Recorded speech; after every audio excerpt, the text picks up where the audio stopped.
Well, good day. Kathleen Caldwell here, founder of C-Suite Network's Women's Coaching and Consulting Council and the Women's Corporate Coaching and Consulting Council. We are so happy you're here. We get to learn about new trends, hot technologies, and get an inside track as to what's happening with podcasting. And so let me just jump in. I want to share a couple ideas with you and just also some beautiful shares here on what we've been doing in our council. So thrilled to be highlighting Deb Krier, esteemed faculty member. And Deb, you're going to jump in. We'll do a formal introduction of you very soon, but we are so excited to get the party started here. And I'm Kathleen Caldwell. I'm a speaker, author, soon to be podcaster, but a big podcast guest. And so I love the idea of how can we get our voices, our point of view, our energy, our self-expression out into the world and make a positive difference. And so that's what I'm all about. And the thing that brings me the greatest pleasure is promoting and highlighting and loving up. Yeah, I use the four-letter word love, L-O-V-E, loving up each of you and seeing you rise and shine. I feel like a mama cub, a mama bear, love doing all of it. So here we go. And before we formally start with Deb's presentation and her interactive discussion about trends in podcasting and highlights from podcast, big shout out to Gloria St. Martin Lowry. We're so happy. Your program was so fantastic. Big shout out to you. We're really talking about how to build allies and champions and advocates in corporate. So key. So Gloria, that was really great. We got your point of view on it, and you're walking the talk with your most recent visit to the Southeast, loving up your clients. Yeah. Gloria, can we pause and maybe you want to tell us a little bit about that? I'm completely putting you on the spot here, dear. Sure. No worries Yeah. about that. For us, we do these workshops and we've had people go through them. We call them alumni when they've gone through, and it's about reconnecting. And so one of the things that I've taken away from participating more and more in the C-suite in this is that power of community. And so we've just been really deliberate, and we are really deliberate and intentional in 2024 about building some of these events around our workshops and our client experiences. And so next time we're going to be in Dallas, and the next time we're going to be in Phoenix, and we've already got folks reaching out to confirm time. So it's just a nice, fun thing to do to reconnect with people that we've worked with and have admired and built a bond with. So it's easy and it's fun too. Congratulations. Yeah. Taking the show on the road, Gloria. How about that? Indeed. And yes, and the common theme is seeing the photos on LinkedIn and your social posting. Everybody is so happy. And Yeah. you really get to be spreading happiness as well. So congratulations And we on can that. use Really more of that in exciting the for you. world for sure. Yes. So here you go. You did the program on champions, allies, advocates, and then you're out there doing the thing. So good on you. Really great. Thank you. Good, good, good. So jumping back in that we're doing so many things again every Thursday 1 p.m. Eastern, and we've had some incredible programs. Oh my goodness. Deb last month did a program talking about how to have a power packed podcast, and we thought it was perfect. We love alliteration here, to follow up with what was happening at PodFest. What are the trends? And again, it's important, I think, whether you have a podcast or you're podcast curious or you're a podcast guest. We've got to know what's hot and new to be able to be the best guest possible. We also had an incredible program, and all of these are on our YouTube channel. We talked about how to be an optimistic coach and infuse our relationships with our clients, all about optimism. And of course, a vision activator. And Sonia Jante, I'd love to invite you to come forward if you'd like to. You had an incredible program back in December. Want to keep highlighting how terrific it was. You put us in the right mindset to make the right choices and be able to take the right risks in 2024. And would you want to give us would love to hear just an update from you. What has been happening with you since your broadcast? It was really terrific. Thank you. Thank you very much for having me on that podcast. And I think that what I realized is so many people really appreciated the questionnaire and being able to come to an understanding of, well, how did I decide, how did I take stock of 2023 and what does that mean for 2024?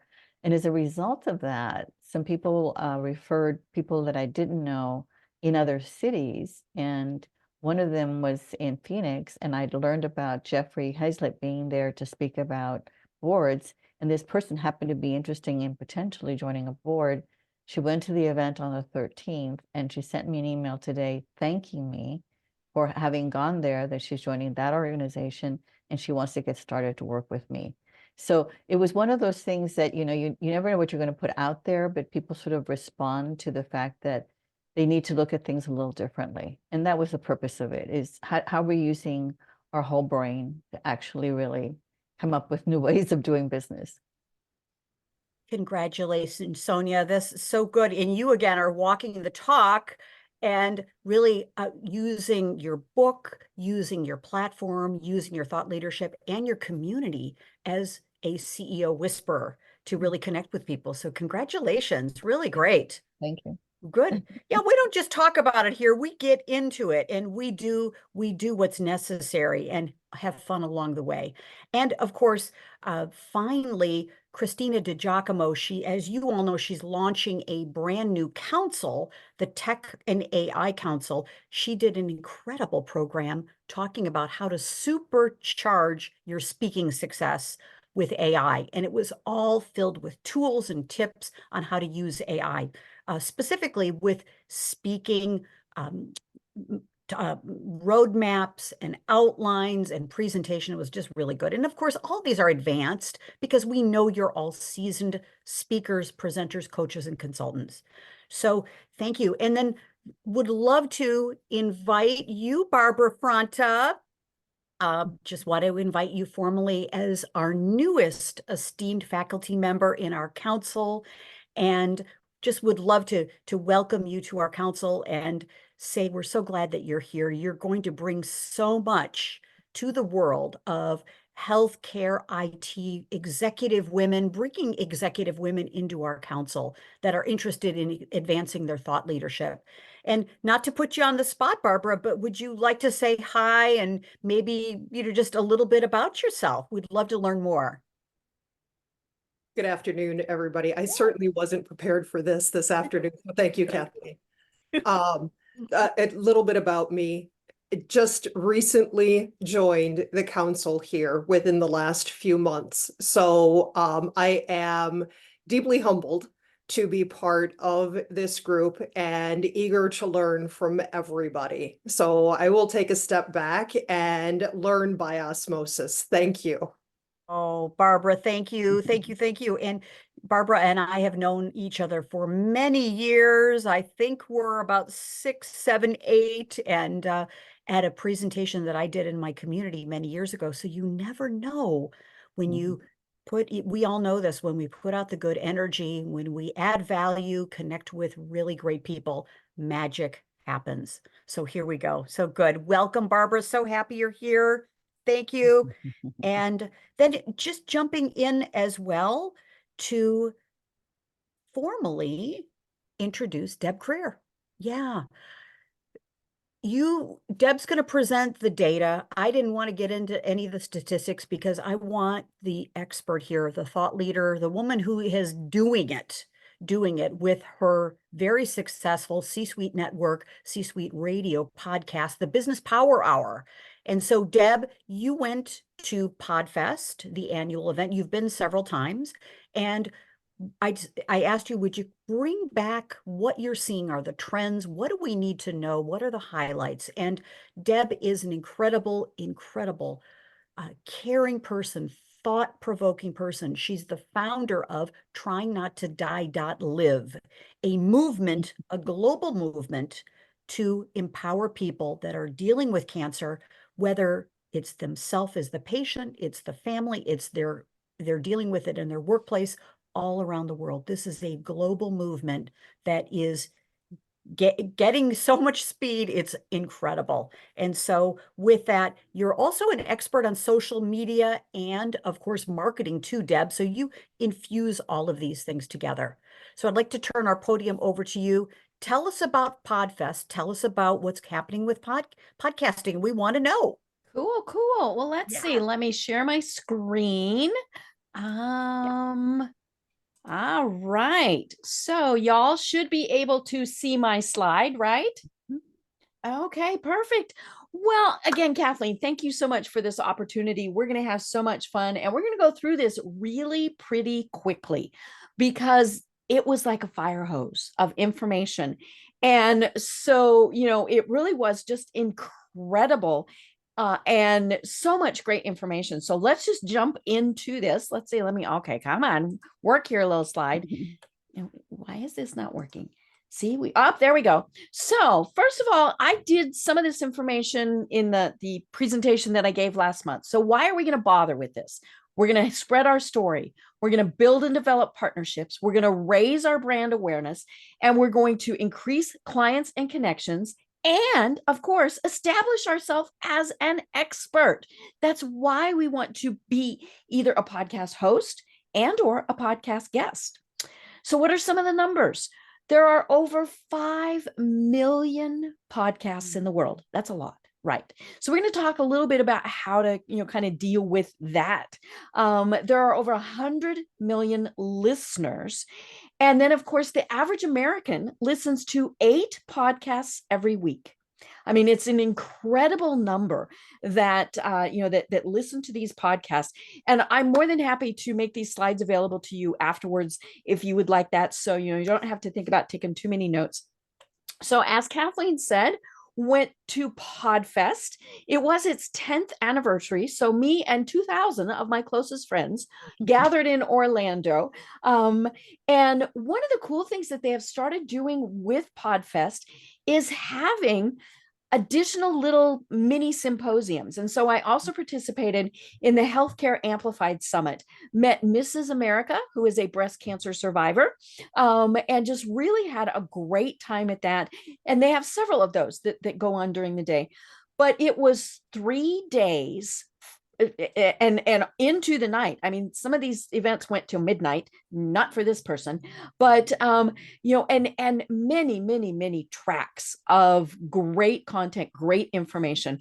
And like I said, fire hose time. And so this is just kind of a word cloud that I put together of some of the things that were talked about down there. It's funny, the word cloud itself made AI the biggest thing. And tech really is one of the things that is, probably the biggest thing that is going on with podcasting. I'm not going to touch on it too much. I think what we should do maybe sometime is Christina and I do a partner type of thing.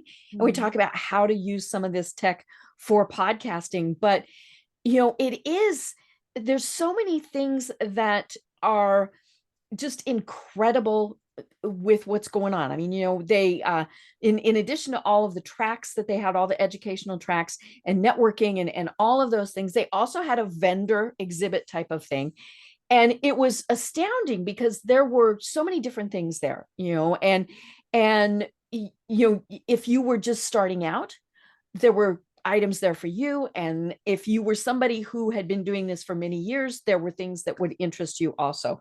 So it really was a great time. It's funny, right before the program, Kathleen and I were talking about how to clone ourselves. I would have loved to have done that down there because multiple times there were sessions on at the same time that I wanted to go to. Now, PodFest does record and sell. And so if that would be something you'd be interested in, I don't have an affiliate link. I'd just be happy to tell you how to do that. But, it is something that we can, that you can go back and look at later. So what else did I learn? Well, here's probably one of the biggest things. We don't always need to pay attention to the bright, shiny objects. Isn't that pretty? That's really pretty. And it's, there were, like I said, I mean, they were talking about how to use AI to a level that I had no idea you could even do. Some of this sound equipment, that they were using, and demoing was very much like the old radio station boards with 900 different knobs and buttons and all those things. That can really be overwhelming. You don't need that. I mean, I have an earpiece. I have my microphone. I'm going to move it here into the screen for a second. And, and several other things that I use to do my podcast. And I have been doing it a long time. Episode 943 dropped earlier today. Wow. So, I've been there through ups, downs, all sorts of things. I actually started on a live radio station is how we started doing this. But, as you're looking at the bright, shiny objects, just look at what works for you and think either that one I'm just going to totally ignore, or maybe sometime in the future. And so don't get, and even if you've been doing this a while, don't get overwhelmed with it, because it really is an industry that is changing very, very rapidly. So what else did I learn? One of the big things was, excuse me, downloads don't matter. Who is listening does. And this is very much the marketing. It appealed very much to the marketing person in me, where we say, who is your target market? And if you say everybody, no, we cannot market whatever it is we're doing to everyone. We have got to find who our niche is. I was talking with a friend of mine who does a podcast, and he is talking to people about knee replacement surgery and how to recover from that. He does a podcast about that. Now that is about as niche as you can get. And, but the people who listen to it are the people who are going to buy the product that he has, or, that he partners with. I mean, there's lots of different things that he talks about, but it really is something where you need to be, figure out who is it that you're trying to reach. And so, we have to find our niche. And it can also be, like I mentioned, he talks about knee surgery. That is pretty niche. Now, my podcast is the Business Power Hour. That's pretty broad. But the more you can find what your niche is, the more you're going to find the right listeners. And that was something that they talked about over and over again at PodFest, was figure out who you are trying to talk to, and then do everything that you're doing pertaining to that. Now, I do tell people, my podcast does focus on business, but it's mine, so I can do what I would want with it. So I have had other guests on. I mean, Kathleen interviewed me about trying not to die.live. And so, you can deviate from it, but when you do that, of course, you risk alienating your usual listeners. So don't do that terribly often. Maybe it's a special program that you've got or something like that, but find out who your niche is and just go after them. And, again, we're not the people that are going to have the millions of listeners. That'd be great. Wouldn't that be fantastic? Actually, I don't think so. I don't want to have to worry about providing content for millions of people. Oh my gosh, that is just so stressful. I couldn't do that. But the 100 people, the 1,000 people, the 10 people, however many people listen to the podcast, I want them to know that content is for them, and so that's the thing, is find your niche. So what else did I learn? Now, I love this next part because it really made me think. So, when we have a guest on, we always say, give us your bio. Well, guess what, folks? They don't matter. I'm going to talk a little bit about that because they do. So I'm going to talk more about that. But this speaker was talking about the fact that when we get them, we just read them. And I'll show you an example of that in just a moment. But use that as kind of a stepping off point. And what you should do is personalize and surprise your guest in a good way. So he said, do a little bit of your own research. 5-10 minutes. This is not, let's spend a lot of time on this. If they've got a Wikipedia page, look at that. Look at maybe some of their social. So some things like that. So you can get a little bit more specific information. Now, like I said, we want to do this in a good way. We don't want to say, so I see back in, 1920, you were arrested. No. So, we want to make sure that we're finding something that is pertinent to what you're going to be talking about. And so, like I said, when I ask a guest and we require it, they have to give us their bio. So here's one that I got, and I haven't interviewed this young lady yet, so it'll be interesting, but it's very simple. And we asked for a short bio. I received one time that was 2 pages long. And it's like, no. And so when you have your bio, if you're a guest, it needs to be 150, 200 words. This is, you don't want the entire podcast taken up with somebody reading your bio. So this one, I'll read it real quick. Kira is a dynamic, dedicated operational and finance leader offering 20 plus years experience in both the private and public sectors. Her leadership style is collaborative and compassionate, and she brings an array of excellent technical skills with practical application to the table. Now that's great, but it's also kind of yawn just a little bit. Shh, don't tell Kira. But what we need to do, as I mentioned, is we need to change it up a bit. Now, we might use parts of the bio throughout the interview, and you very well might use it in your show notes, things like that. In fact, you should put it in the show notes. So we want to change up how you're starting your program. So we're going to say something along the lines of, today's guest is known for, or states, did. And then, ladies and gentlemen, let's meet, and then the name. Now, you might do a little bit more in there, like if they are pitching a book, you might say, they are the author of the recently published book on yada, yada, yada. But maybe not, because you're going to be talking about that again throughout the podcast. So do it simple and do it sweet. So here I went and I looked up, I took that formula that I just put up here, and I spent 2 minutes, maybe 3, looking up some information about Kira. So here's how I might introduce her. Today's guest is a CPA who pursued a psychology degree to better understand the social aspects of the workforce. Ladies and gentlemen, let's meet Kira Weissman. Now, I got that sentence from somebody else's podcast when they interviewed her. It was very simple. But one of the things that it's going to show her as we start the interview is that I did my research. And I'm not just going to sit there and read her bio. I looked her up. I looked at some other things. And to me, I thought this was interesting. She's a CPA, but she has a psychology degree, and so that then leads to additional questions. So, people are always saying, what the heck do we even ask if we're the host? Tell me about the time when.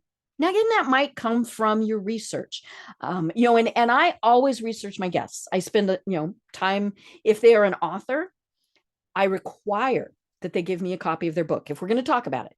Now, an e-version is perfectly fine. I don't want them to have to spend money on this, and so, I read it. Now, I skim it. I had one last week that was 542 pages. So obviously I skimmed it, but you want to do the research. You want to look at their LinkedIn profiles. You want to look at their website, and so have them provide that information to you in advance if you are the host, and be prepared if you're guesting to provide that information. So then you can say things like, tell me about the time when. I found out from a guest that his very first job was when he was 6 years old.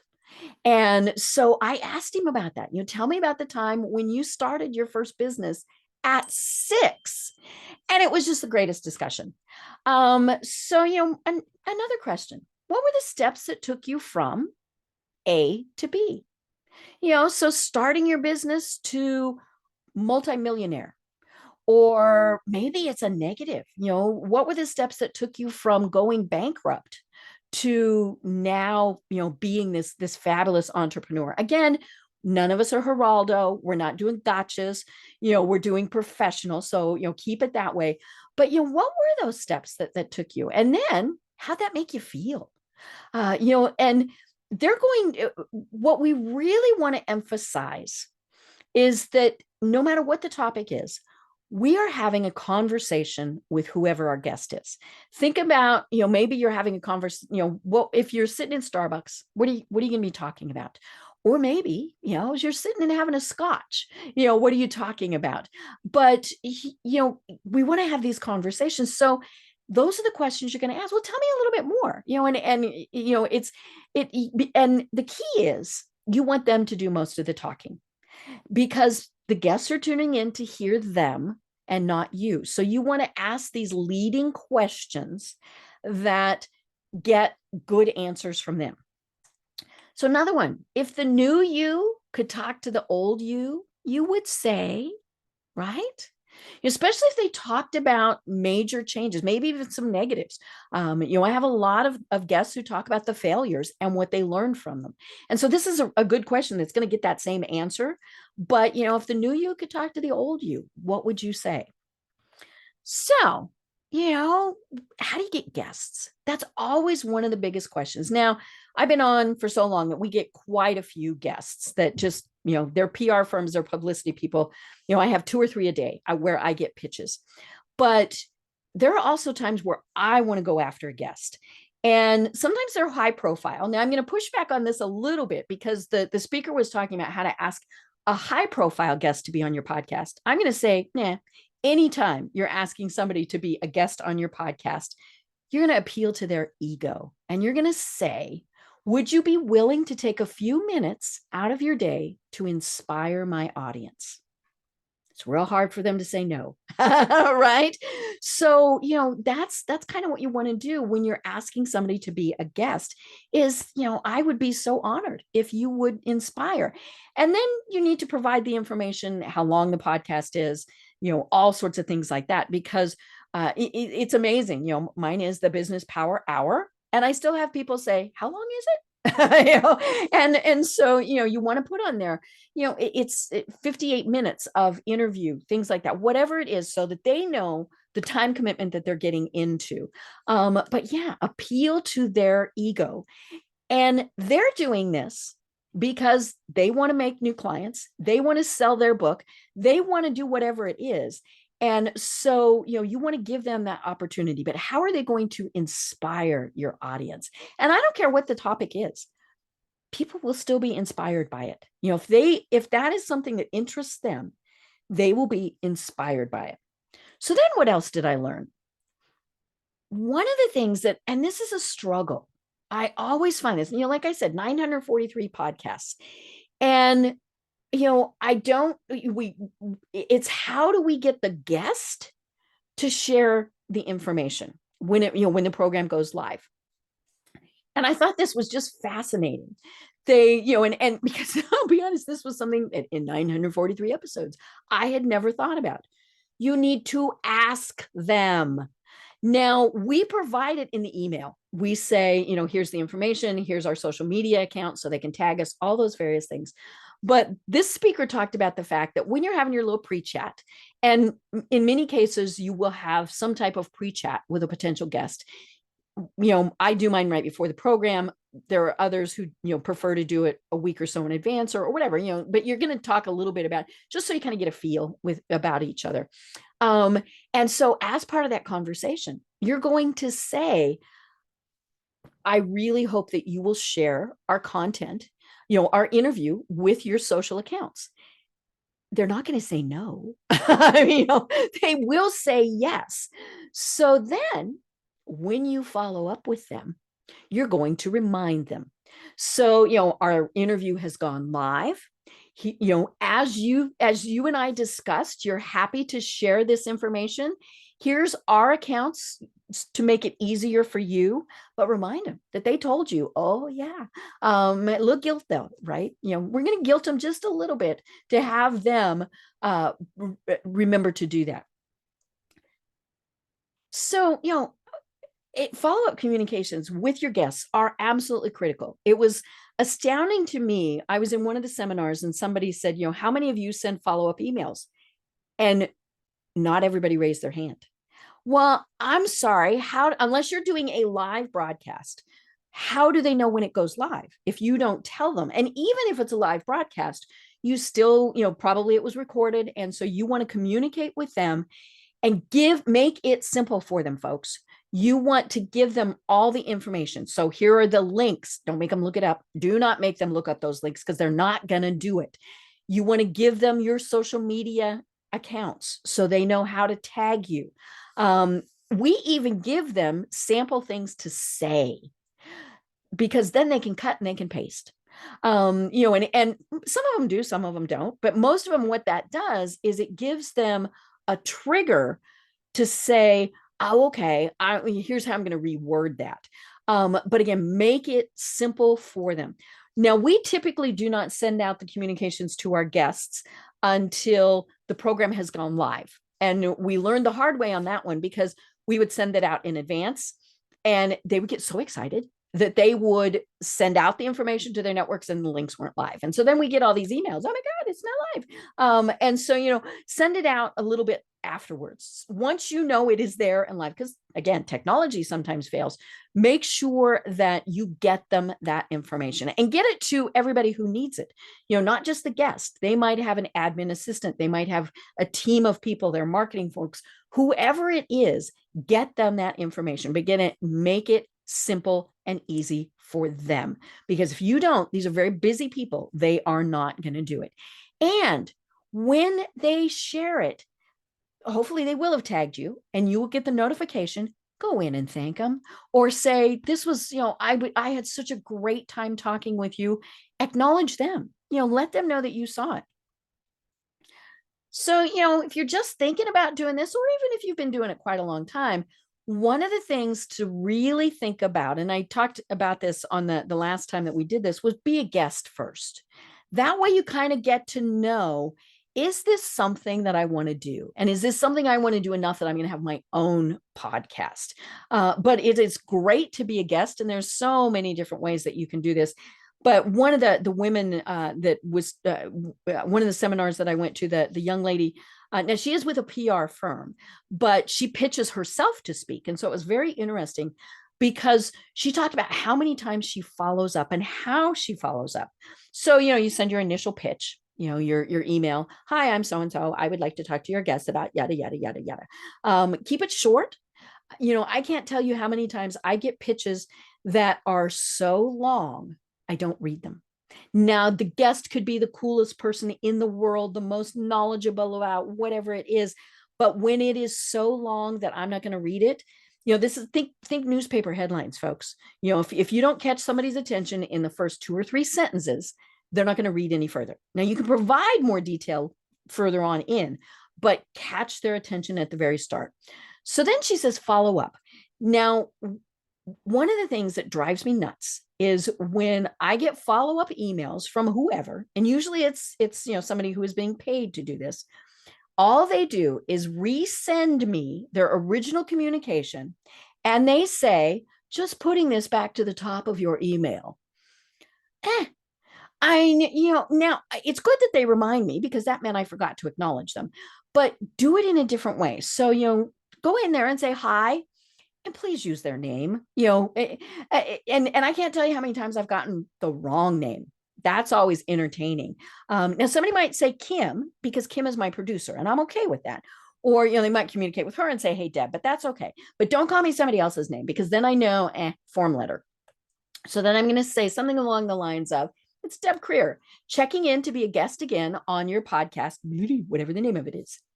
And put that in there because remember, we want them to think and know that this is a personalized request. Thanks for considering me, whether they were or not. You wanted them to, to be doing that. In addition to, then restate a sentence or two about what you already talked about. Be able to say something like, I recently, yada, yada, yada. Maybe it was gave a presentation to this group, was on 2 other podcasts, whatever it was, but, let them know something that you have recently done. For many people, it's going to be written an article. Now, whether it's New York Times or your blog, that's okay. I've recently written an article about whatever. I'd love to share the lessons I learned and bring a fresh perspective to your audience. I'd love to have a quick pre-chat to determine how best to proceed. Thanks for your consideration. Short, sweet, to the point. Now, what she said is she does that about 2 or 3 weeks after the initial email that she sends out. And then she'll do it again about a month or so later. Then she figures they're not interested. but she keeps them on a list because she said, it might be worth revisiting. Maybe you do have something brand new that, really would appeal to them. So it's okay to keep kind of dinging at them. Not enough that they go, leave me alone. I don't ever want to talk to you again. But, just kind of get yourself back in their realm of thinking about, excuse me, who they're going to have. So what else did I learn? Now, this was so funny. I love this. This was a panel discussion. And the two young gentlemen in the tan coats are under 10 years old. And they have a podcast. Now, they haven't launched it yet. They were just thinking about this. And the really funny thing was that this was a discussion on AI. And those kids knew what to do. I mean, it was incredible and a little scary. But you're never too young or too old to start a podcast. Now, the really cute thing, their podcast is about Bible study. And somebody said, who is your target audience? And one of these sweet young little men said, anybody who reads the Bible. Now, that's not really niche, but that was very cute. And so it was just very sweet. But yeah, you can do this if you're 10 years old, if you're 90 years old. It is something that you need to be getting out there. And who knows where these young men are going to end up. It was so much fun to hear them speak. And they were not in any way intimidated by being in front of a crowd of people. It was just very impressive. So with that, I do have a resource for you, and it's on my website. Be happy to provide that link. But, like I said, this was fire hose time of information. So I'm going to go ahead and stop the sharing and let people, ask their questions, because I'm sure let's see. So I'm going to look in the chat feature. Let's see. Okay. So didn't have any questions there. But who has questions? If you're thinking about doing this, if you've been doing this, if you have thought, oh my God, I can't ever do this again. What are questions that you have about having a podcast? Gloria, I think you were jumping in. I Oh. did. Yeah. For me, it is It's on really, you next. Yeah. Mhm. what's the trend in terms of length of podcasts? Because some of the things that I've heard lately is shorter is better. And to do in 20-minute or 30 minutes, and I'm not sure how much you accomplish in that period of time. So is there any indication on that? What now? It surprised me at PodFest because they said longer. Because I had heard shorter also, which is funny considering I do a podcast that's an hour long. But I was thinking they were going to 20 minutes, and they said no, it's at least 30. If you have a good enough topic, people will tune in for that long. And so that really is something to be thinking about. It is, I've had a couple guests turn me down because they can't talk for an hour. And I'm like, well, it's my job to do that, right? To make sure you can. But it was something that, they said people are trending towards longer. Now I had to wonder, and this was just purely anecdotal, was that, during COVID, I think we liked a lot of the short podcasts. We wanted to listen here, listen there. Now we're back to being in our car again and commuting and able to listen to those longer podcasts. And so I wondered if that wasn't one of the reasons why people are listening to longer ones. Let's see. So did that answer your question, Gloria? Okay, cool. Let's see. So I see that Talbot asked a question. Best way to start a podcast, video or audio? I'm going to say audio first. Make sure you get all the kinks worked out. Now, I do have a YouTube channel. I'll be honest. Most of my podcasts do not get viewed an awful lot of times. We're two talking heads for an hour. As fun as we like to think we are, people aren't going to sit there and watch that. But the reason I have done it is simply because of who owns YouTube, and that is Google. So for SEO, I do that. Now I do almost every interview on using Zoom. So that way, I've got the video, but that's more just because, now I'm, it is so much better to actually see the person as you're talking to them. Right. But, I would say start audio first, make sure you get all the kinks worked out and go from there. Let's see. And I just put, Kathleen put my LinkedIn connection in there, or link. Please, if you haven't sent me a friend or if we're not connected, please do that. And I did just put the Business Power Hour in there. Talbot asked for that. But it was, it was, I would do audio, and I did audio before we had video. So I think that's just kind of one of the things. Other conferences, I would say really connect with PodFest, because not only do they have their annual conference, they do conferences in cities throughout, and then they do webinars, they do all sorts of things. I mentioned the Healthcare Alliance Summit. We also do monthly get-togethers. So if you were interested in having a podcast, or if you already do, that is healthcare related, they call it friend working, not networking, friend working. There's maybe 5 of us that participate, and it's kind of a different bunch every time. But it's very beneficial. So kind of look for things like that, where you can, match either podcasting in general or industry specific. But yeah, PodFest, and they don't have their dates posted yet for next year. They will be in Orlando again. I think that's just kind of where their home is. And more than likely towards the end of January. So, just go ahead and think about that. It wasn't overly expensive to attend. For me, it was worth it. Now I'll be honest, I did pay for the VIP pass because it got me lunch. And it got me access into the VIP lounge, which had food and comfy chairs, and not 2,000 people, because it was a little people-y, and I kind of needed some downtime. But I also had some of the best conversations with people in that VIP lounge. So think about something like that, and watch their information, because they do sales, they do specials, they do all sorts of stuff. So don't just immediately go in and say, oh my God, I want to attend. Mark it in your calendar, but then kind of watch and see if they do some discounts and things like that. Sonia, did you have a question? Yeah, I have actually 2 questions, good. and more like I want your opinion on Okay. it. So towards the end of COVID, I decided to start a podcast, but I did it with 2 other coaches. Okay. And what I decided to do was call it Ask the Coaches. And what I took was questions that I knew leaders at the time that I was working with might have. And so we did 64 episodes. And Wow. we did, I think the longest thing was like 27 or maybe 30 minutes, and the shortest was like 14 minutes. And then I had talked to Alan Wise. I don't know if you know who he is, but basically he was like, why would you want to be doing something with 2 other people that you guys are going to get very similar answers? You should do something that's just individual. So my focus from the very beginning of any kind of podcast was, let's provide answers to people that are in leadership or want to be in leadership, and what would be responsible.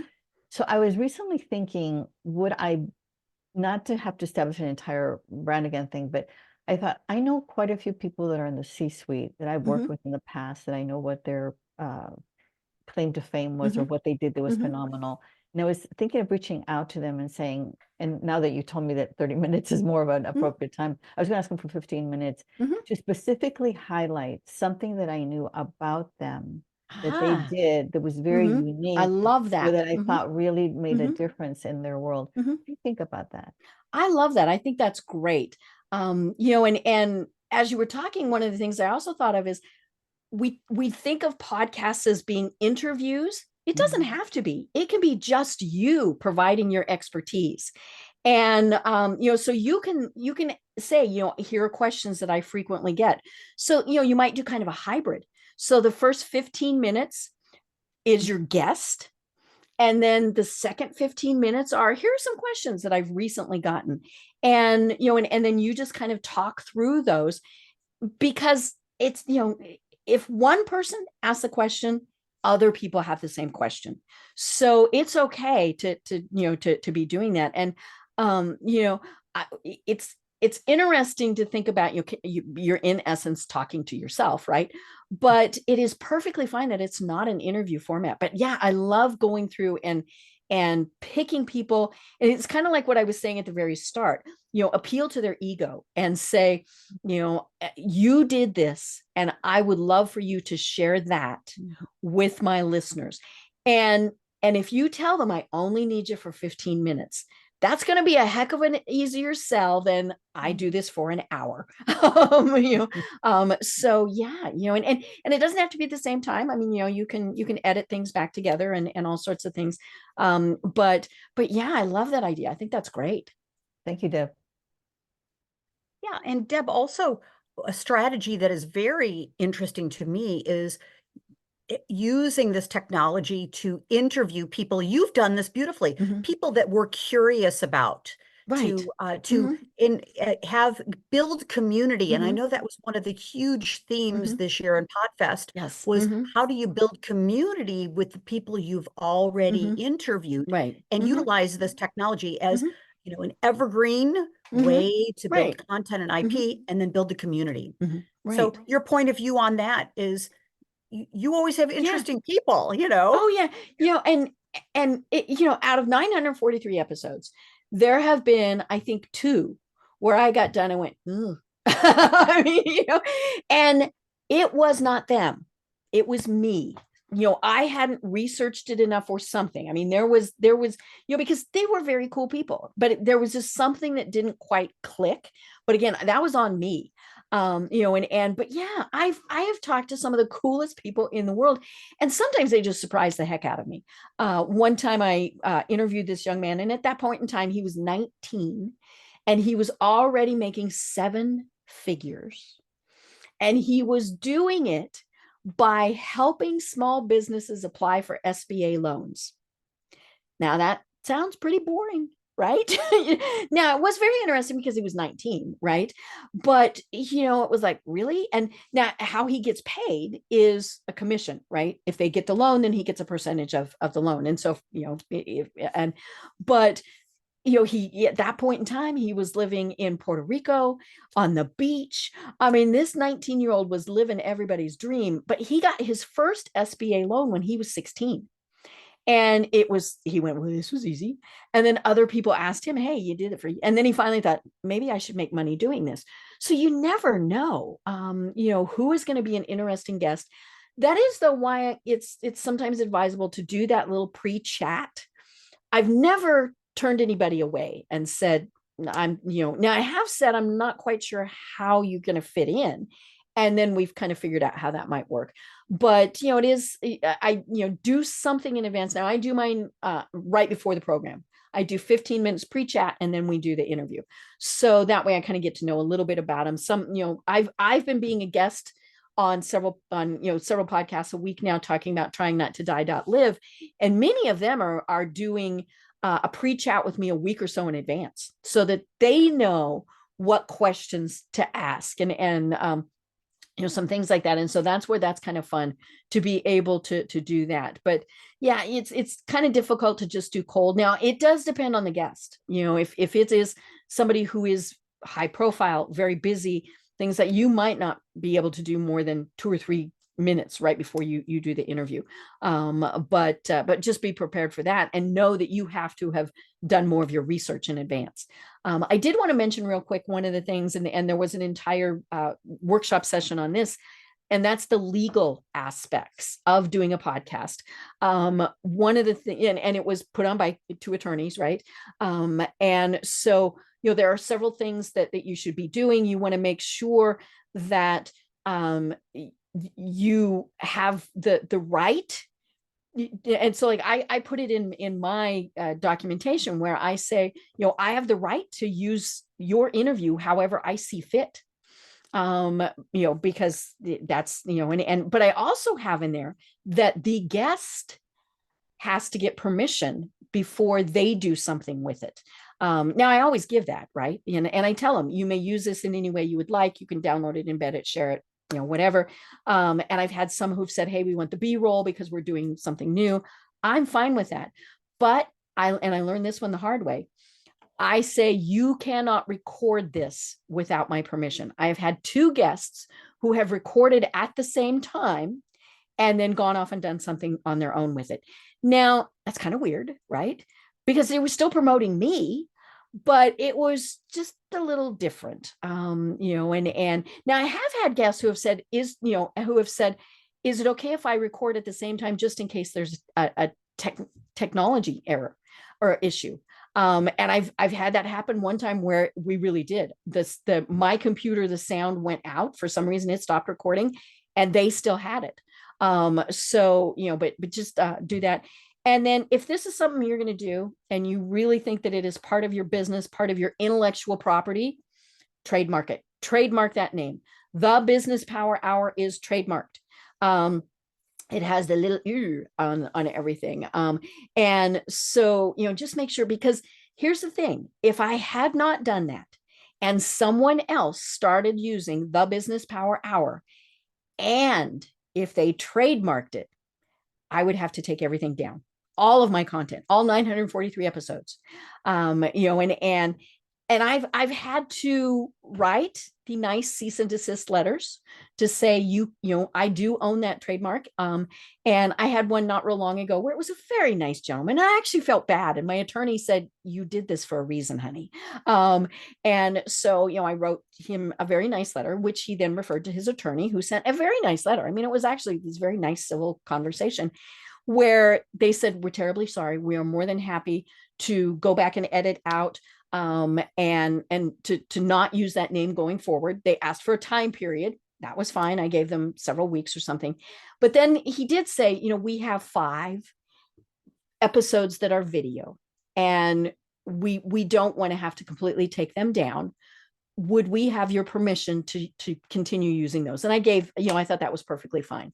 But they were very specific. We will not do any more. And so, it was, but yeah, I mean, this is your intellectual property. So make sure that you have protected it from somebody else taking it, especially if you get really popular and somebody goes, "Ooh, I've got a built-in audience." Well, fantastic, Deb. My Fire gosh. hose. Whoa. Yes. So I put your LinkedIn information in Thank the you so chat, much. and yes, thank you. And on LinkedIn and on all social, you've got so many different channels, and the businesspowerhour.com. Yep. And so be sure to reach out to Deb Krier. Big thank you for your, my Thank you. gosh. And thank you all for participating. Love it. So with that, and by the way, I'm so grateful because you led us into what's coming up next. We're going to be doing a tremendous program in the Women's Coaching and Consulting Council, all about what do we need to know as a global coaching consulting business practice. What do we need to know about our IP, about what are the legal things that we must know? So agreements, contracts, things like this. Just something like being a podcast guest. What do we need to know about the rights of our IP? It's really, really powerful. So as we complete, we believe in our council, the real secret to all of this is being powerful together, bringing our ideas, our sisterhood, our life force energy out to the world. And that is our mission in our council, is to together making a difference in the world. And so, of course, we want to promote you, showcase, highlight you in our council, give you a platform to rise and shine. And so book a call with me if you have any questions. We want to invite you into our council formally. And with that, just curious, we'll complete our time. What's your biggest takeaway from your time here today? We want to put a little bookend on this as we complete before the top of the hour. Just jump right in. My biggest takeaway is that the potential is unlimited, Deb. That's my takeaway. Yeah, thank you. Yeah, jump in. Yeah. For me, my takeaway is just the reminder, it doesn't always have to be an interview.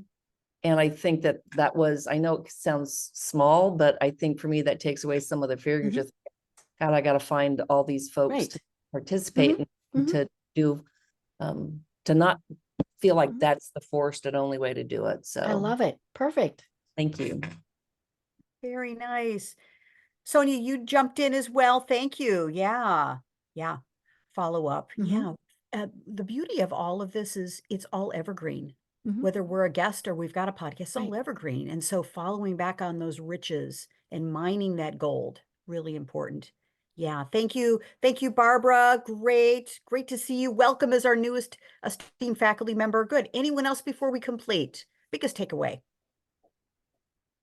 Deb, Thank you, thank you, thank you. We so Well, appreciate you. Thank you. And my everybody, don't goodness, hesitate to reach out to me if I can provide any assistance. I'm happy to help. very nice. Thank you. Bye for now. We'll see you next Thursday. Take care. Thanks very much. Bye-bye. Bye-bye. Thanks. Great. Great. And I will stop the recording. Fire hose.